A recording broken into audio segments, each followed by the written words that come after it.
ma'am खुरमजरी नोमगी है तारे सगोदन परिंगी अखोगी पाछोईगी इमाइबेल ma'am अदगी तेरागी अदगी सगोदनगी ma'am तौबो ngasiगी इहौ अखोगी मैरा रेलीदो अइसु सरुक याबा अइसु लाक्चरमने असोपन के इमाइबेल याम याहौरबने इमाइबेल मैम अमा अदगी केम खंगजदबा अखोगी इमाइबेल मैम अमसु मा सोकपा अदुम याहौरबने हा ऐना मैमदा सुम अपील तौजनिंगबसे कोई लोइनमकसु होनमिनरी अदगी आई लाइफ सु आई सुमाइन थादबसु इरांग के चटप खोपदा आई सुमाइन लाइफ थादबसु आई कुइदि कुइरम मैमनसु आई याउरि बजाला याउदि बजाला गाइना मैमनसु हाकमसु लै खंगबसिंगदि दुम खंबिगनिको ऐना दुम एनी सिगुम्बा रेली के लाखो खोपदा आइना करी इनो लौगे हाब आई रिक्वेस्ट तौजनिंगबा पॉइंट ओमरीतंग आई ngasi se haijage sumaina akhoi se maikai sum tawraganda irang se machi da tawgadabagi sarukudi maikai loimak suna maikai loinamak tagi maira reli se koi nongmata da punna pulap seminar se masi organization laibi ba CSO sing na su loin coordinate tawbirakanda kendra da pau chenbiro tawbiro organization खरा दुना लौब याबा दायित्व lion लौमिनरकांदा कनो तौबिरो नोमना खुराइदा नोमना कोइ Tim लाइनदा देगी नोमना सगोबन सुमाइन तौबजे soap पनबो कोपसु दुम यावे ngasi maksu dum ai mangda dum soba maibel ma'am yam yawe nungsu naite adedi koi manipur police ki chenau singsu moisu duty budi toin tongnaring akne adubu dum ka henba yari makai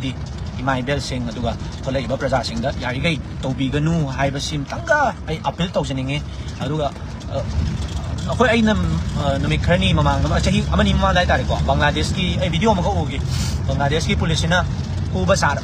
सारा काना फुदी फुदबिदा कोई crowd से तान थोक पाइ तारे को अदुना आई मैबु police की चेनाउ सिंग दा आइना अपील तौजनिंग बजे कोई कापसु याबा कापद्रस याबा मतंग दति यारिगै दी कापीदना दिल तौबिबसु इमाइबेल सिंगी खनबिरगा अदुम दंगसु ऑन ए पॉजिटिव नोट दा अदुम तौजै अखोइसु सोशल एक्टिविस्ट ओइबनिना अखोइसु प्रजा मयामगी इहो प्रजा मयामगी सेंटिमेंट जे अदुम कोइसु अंडरस्टैंड तौजरगा कोइसु अदुम खरा मकोक चिंजरी चटपा याबा लावबा याबा खोलाव थेंनाबा याबा अदुम खरा अदुम कोइ थेंनामिना जरी हाय तारे अदु कनामना नदि खोइ मैतै मचा गाक्तनी लमदमसिदा पोकपा गाक्तनी लमदमसिदा चावबा गाक्तनी अदु अदुम खरा इंटोनेशन तौमिनरगा अखोइ होनमिनगिसी हाइदना अमाइना थमजगे अदुना मणिपुरी प्रजादसु आइना रिक्वेस्ट तौनिंगबसे अखोइ अंगमंगंबा चांगदा अखोइ अंगमंगंबा जगादा पुना होनमिनसी माना दु तौई माना दु तौदे माना दा यावी माना दा तौदे आइना स्वाइ सुम ब्लेम तौबसे यारिगैदी कोइ तौगुमसी आई दुम नंबा एसके केसे दुम आइना चंगमबा वारी सारंबा इमा इबेलगी ग्रुप अदगी एनी यूथ की ग्रुप अदुम ग्यान तागनी आइना ngasi करम मफमदा लामगा करमबा रेली यारमगे करमबा आइनि मखोक चिंगमगे खोलमगे हाइबसु दुम खंबी अदुम खंगनी अदगी कैसु कोइ नियम लानसु कैसु तौजबा नते प्रजागी सेंटिमेंट दुबो कोइ फजाना मुन्ना खंगजरा मतुंगदा मयामगी हौसिसु कोइ दुम मखोक चिंगजगनी यारिबा मखै कोइ मणिपुर पुलिस की चलनाउ सिंगसु मिसअंडरस्टैंडिंग यारिगै थोक्तनबा को यारिगै मसी थोक्तनबा कोइ अदुम केनो तौमिनसी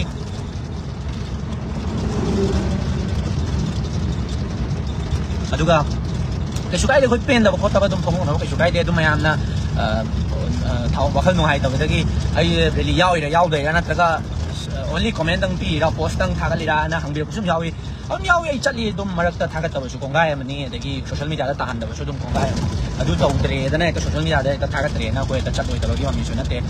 mai ngamna ba dum keno tawje dum yam su section na lebiyo aduga phasana koi soi da ngamna ba aduga manipur sida su koi na taliba resolution sing se koi tanba ngamna ba khona si aine ngasi se koi gi hayeng dagi hauga toriba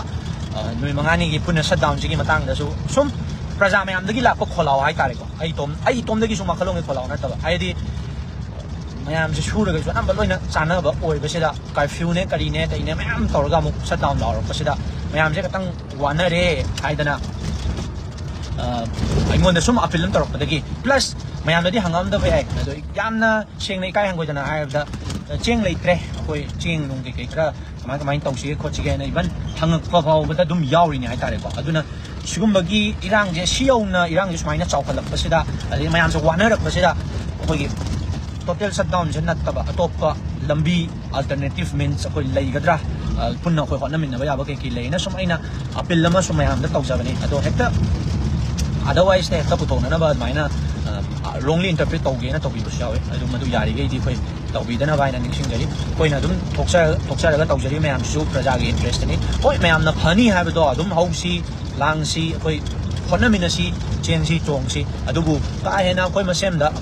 hena sokna ga da ba koi masem da hena wa ba pina ga da ba di koi pi gum si example ni ai kanam tang hai jage ko magi nu pa na phang phang ma thabak su ba magi nu pina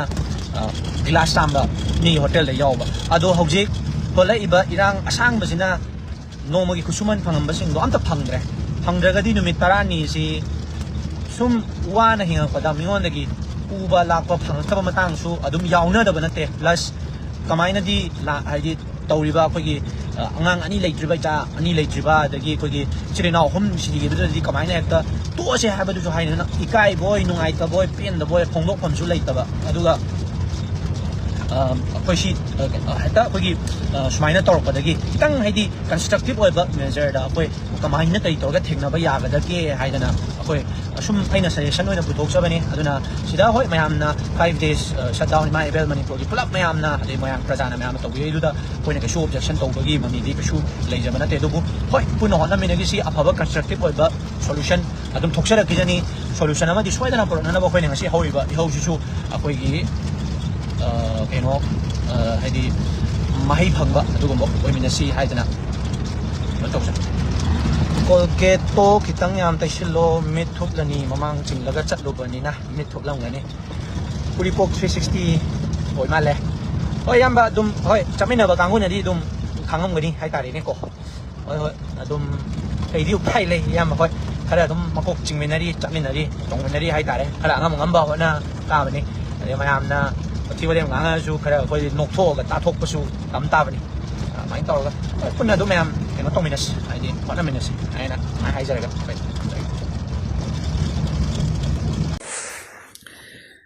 mayam ngasi di net hange yam nungai re ko net hange yam nungai re adu net che hange hayai duna su ekoi na net che season ba matam da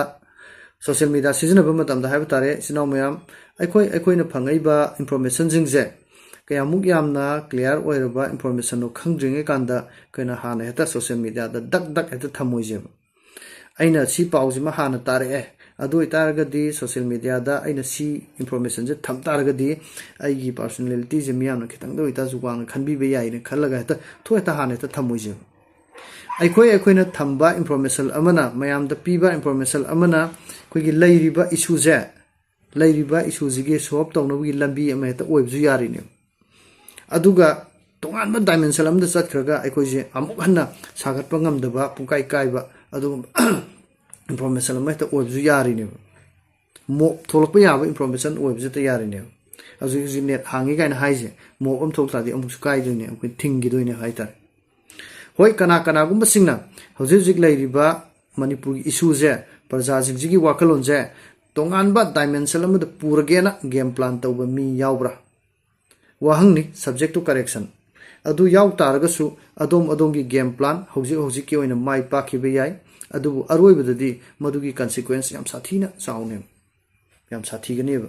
akoi punna lupmina bana tana atai kana bam ta phangoi ba praja jingda confuse alan ba paw ma da haiba tare paw ma da ani thongna ta ba masi je mayam su khangam ne ba ngarang na handage koi samam na han ba haiba tare karamba pauna sumbu iduna khangdabdu kanagum singna sen thumna yanagre kanagum singna yanadri kanagum singna as kuigi wakhanda haitare aina hotnaruriba adagi changsaluriba khongjang tawruriba mayam duga moina pisana yanaga taragadi batungda yawningdaba adugumba mayam adagi khara amana mu ai yanaba leite adu khoidi clear oina lepina tari stain oina lep lebama adugumba mayam da chamam nahanba adugumba rumor mayam sandokpa haibatar do paw amada ani thong ta ba hajini chumba mayam tawre adu ngasi di hairage wafam je adu ngasi di mama do thogle edana ꯇ꯭ꯔꯣꯡꯂꯥꯎꯕꯤꯒꯤ ꯂꯥꯏꯕꯛ ꯊꯤꯕ ꯊꯧꯗꯣꯛꯇꯨꯗ ꯃꯔꯥꯏꯕꯛ ꯊꯤꯈ꯭ꯔꯕꯤ ꯏꯆꯥ ꯑꯅꯤꯗꯣ